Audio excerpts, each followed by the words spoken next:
Matthew Peech featured these pumpkins on his channel just about a week ago. They immediately stood out to me as 1, easy to make, and 2, low cost.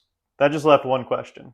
Are customers willing to buy these? In this video, I'm going to share my experience on making these and selling them on Facebook Marketplace. Along the way, I'll also share a few Facebook Marketplace tips I learned while trying to sell these. So let's quickly run through the build. These are pretty simple, can be made from just one 8-foot landscaping timber, some spray paint, and of course a stick. My shop dog helped me procure this stick from my yard after the remnants of Hurricane Helene. And on the topic of the recent hurricanes, for this video I decided to do a fundraiser. What that means is that for each like on this video by the end of October 2024, I'll be donating 5 cents to the American Red Cross's Fund for Hurricane Relief in Florida. I'm committing to do this up to $100 or 2,000 likes. I can't make a real YouTube fundraiser because I'm not monetized on the platform, but I put a link in the description if you'd like to join me in helping the good people of Florida recover from the recent storms. So, getting back to the build, we're going to start by giving the full length of the timber a quick sanding.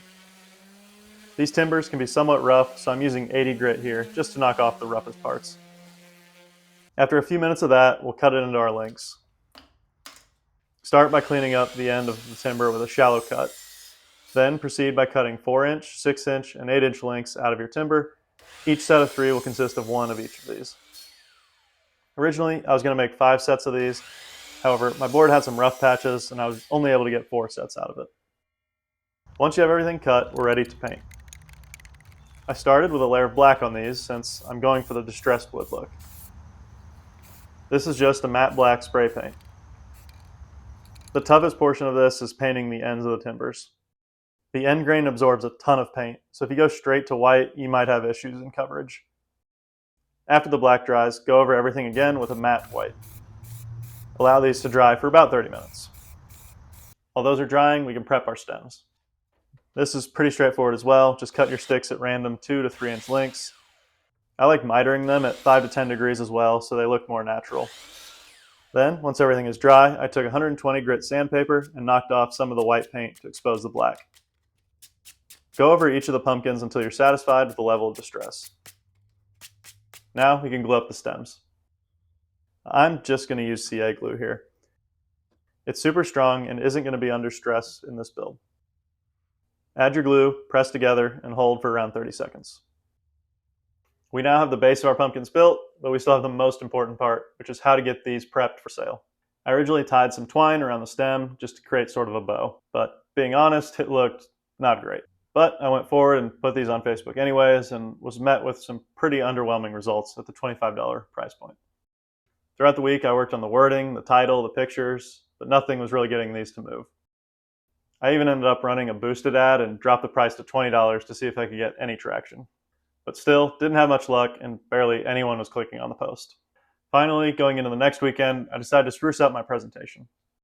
My wife and I went to Hobby Lobby, picked out some nice fall ribbon, and tied those on as bows instead.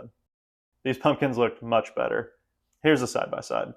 No one is buying those pumpkins on the left. They just look sad. This leads to the first lesson of selling on Facebook.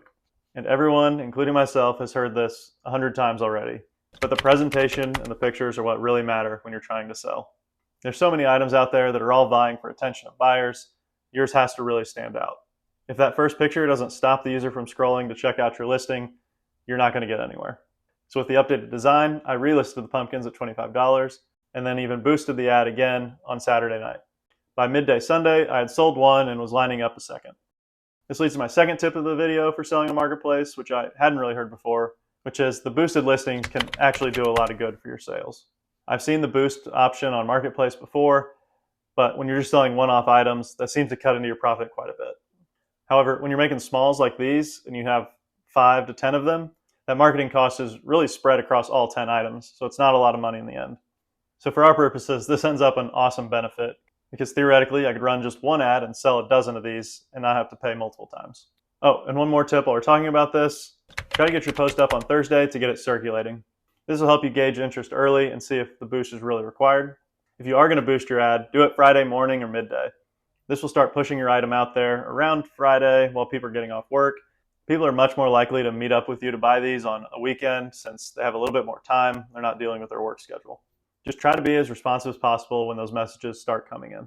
Hey guys, while I was editing this, something kind of interesting happened, so I wanted to stop here and share. I ended up getting a message from Philadelphia about these. I'm in Indianapolis, so nowhere close. I'm assuming this is from the boost of the post, but I'm not really sure. I marked local only on this, so I'm not sure why Facebook would be sending it out that far. Also on the screen here are some of the statistics that I have from the boosted ad. The most interesting part is that 86% women, and that age range from like 35 to 55 is the bulk of the market here.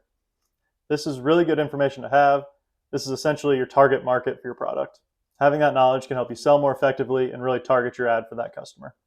Let me know in the comments if you're interested in me doing a deeper dive on Facebook Marketplace Boost. If there's enough interest there, I can do some investigative work and figure out what's good and what's bad. Anyways, back to the video.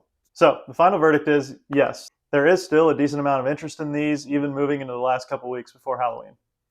And if yours aren't selling, be honest with yourself. Is this the best you can do? Can you spruce up your ad even more to make these go out the door? Don't put in a lot of time and effort in making these if you're just going to slack off on the marketing. It's probably the most important part. It can be discouraging putting that time in and not getting any sales. So remember that this step is just as important as the build itself. Thank you, Matt, for finding a great small that sells this fall. Don't forget to drop a like to help donate to hurricane relief in Florida and subscribe for more woodworking content.